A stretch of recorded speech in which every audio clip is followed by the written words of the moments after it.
The world is more divided and dangerous. As the world becomes more divided and dangerous, Canadians are uniting. And we live in an increasingly dangerous, divided, and intolerant world. We become united in the face of a more dangerous and divided world. And in a more dangerous and divided world, we are ever more grateful for your support. In a more divided and uncertain world. It is a more dangerous and divided world, unfortunately. We're meeting at one of those hinge moments, those turning points in history. The world's more divided and dangerous. In a fast-changing, more divided, more uncertain world. Happy holidays, Canada. In a more divided and uncertain world. The world's more divided and dangerous. We will reinforce Canada's security for an increasingly dangerous and divided world. So here's the current situation. The world, as I said earlier, is more dangerous and divided. The world is more divided and dangerous. Guys, try not to starve on your way to hitting the like button. April 22nd, 2026. And in case you hadn't heard, the world is apparently, say it with me now, a more dangerous and divided place than it has ever been. Or at least, that's what Mark Carney tells us, our fearless leader and salesman of infinite misery and despair. The more I hear this line, the more I wonder if this joke actually has a punchline or if the strategy is just to let the music skip until someone smashes the damn record player with a hammer made in China. And by hammer, I mean sledgehammer. Something big, something cathartic, something we can just... I'm so done with being told I should be scared. You know these people are out of ideas when the only thing the government has left to tell its people is that they need to be patient because the world is, actually out to get them. Personally. They personally want to get you. It's odd, but I can't remember the last time I was chased by a saber-tooth tiger or Genghis Khan came knocking at my door. I have exactly 0 people taking pot shots at me as I stroll out to get my Canadian health-approved Tim Hortons coffee instead of scaling a mountainside to harvest the beans myself. And I'm not aware of any neighboring tribes trying to burn down my village or steal my livestock. I mean, it seems like the world may actually be safer than it's ever been, to be honest. Divided, maybe, but I mean, when's the last time it was united? First it was, don't worry, we'll protect you from the communists. Then it was, don't worry, we'll protect you from those nasty neighbors you have. Now it's, oh my God, the world is literally wants to murder you in your sleep, and if you don't let us watch you at all times, you'll probably be bleeding out under your bed within the year. It's so tiring. Seriously, these people have used everything from Donald Trump to the cost of oil to artificial intelligence to mass immigration to raise the temperature in this country as high as they possibly can. I don't know about you, but the only thing all of those actions have made me mad at is Mark Carney and his cabinet of rusty spoons. If you know what I mean, don't worry, there is a term for what we're experiencing. It's actually called crisis fatigue. For me, it started under Stephen Harper, peaked under Justin Trudeau, and now I'm just completely done with it. If you want me to be afraid, you're going to have to do something physical, and even then, no promises. All these stuffed shirt merchants of despair and suffering can kiss my glowing white hot digestive release mechanism. Don't worry, federal government, I promise not to wipe, so you can, get the extra flavor. You're welcome. So Mark, since we're talking about new world orders and changing the rules of engagement around the world simply because you think it will make things better for you and your friends over in Brussels, you get to tell us how dangerous and divided the world is for everyone all the time, and we get to force you to prove it to us without using AI-generated content or overseas bot farms to fill our social media feeds with nonsense that actually either didn't happen or most definitely didn't happen the way you say it did. And then when it's time to go over and unify this dangerous and divided world with the force it would take for Canada to even make a dent in that mess the European Union has created on the soil of our ancestral homeland, you can personally lead the troops from the front lines. We promise to protect you at least as well as we protected our own country from being overrun by undercooked abortion rejects from countries that are built on the principles of total world domination via cultural injection. Now, if I seem angry, I'm not. I just like saying the word injection because, with as much force as possible, because it's such an important part of Canada's federal landscape right now. And I wouldn't want anyone to think that I picked that particular arrangement of letters by accident.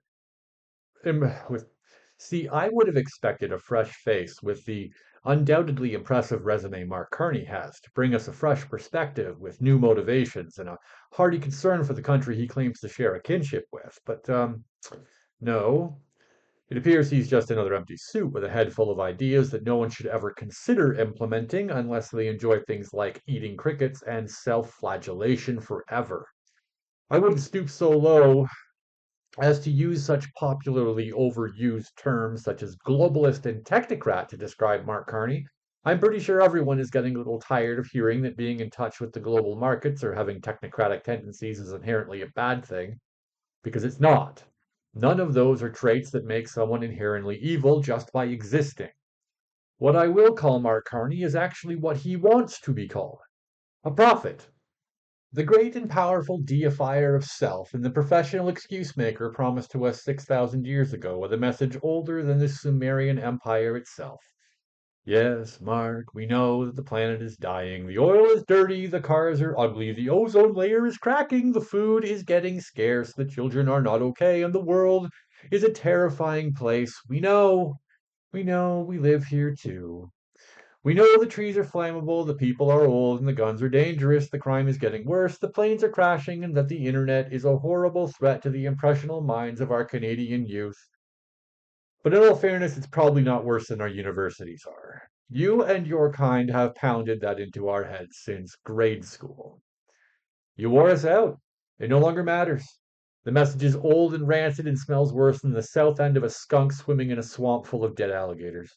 So when I say injections, I mean you appear to be teaching an old trick to new dogs, and it's virtually stopped working.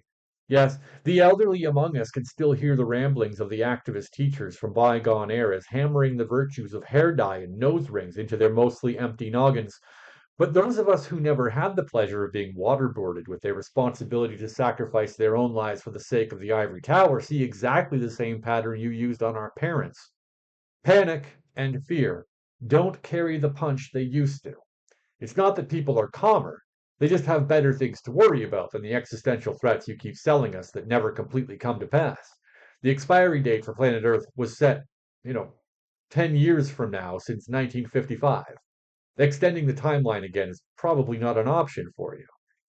The revelation Mark uses is the same kind of rhetoric used to get a gaggle of desperate cult enjoyers to drink Kool-Aid without ever asking what was in it, or even for a telescope so they could observe the asteroid that was apparently on an unavoidable collision course with this planet we call in danger.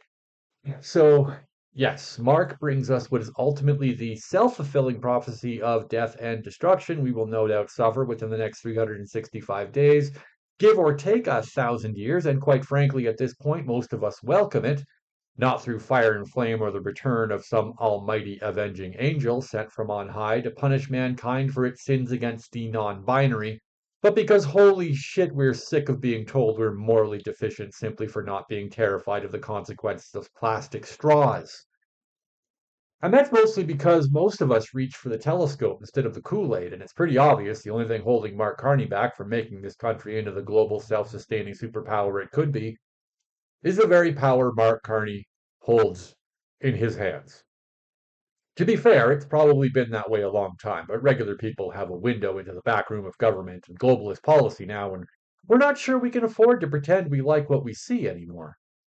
And before the moral high roaders come to me, that's not because people are too rich, too disconnected, too powerful, or even too ugly to even be on the stage ever again, Ursula, but because we're a little more plugged into the global stage than we used to be, and we're a little more aware of how fraudulent the product we've been sold actually is and, remains to this day.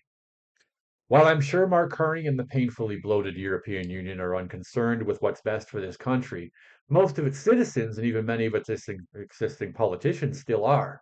There is no sale that will make us follow this poorly aged troglodyte of a human, who I hope smells far better than he looks, into the gaping mouth of eternal damnation he appears set to lead us into. And as disappointing as that will likely be for those who were hoping that the politically unsettled world would simply stroll quietly away and disappear into the dark night, I'm not sure I care about their feelings either. We're still hoping that Pierre Poilievre can get his heels back in the ground, and we're hopeful as we watch Mark's approval rating plummet that the politically unhoused rediscovered their interest, even just for a second.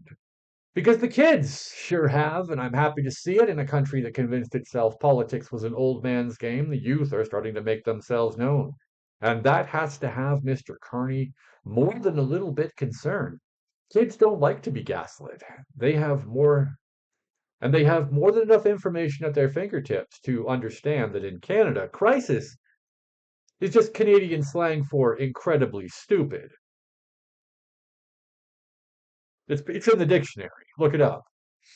And no, this isn't begging the kids to save Canada. This is just saying this is generally the way the cycle works. It's usually pretty easy. In fact, this whole thing could have been very easy, Mark, but you decided to carry on the very Canadian tradition of making everything as nonsensically and absurdly difficult as possible.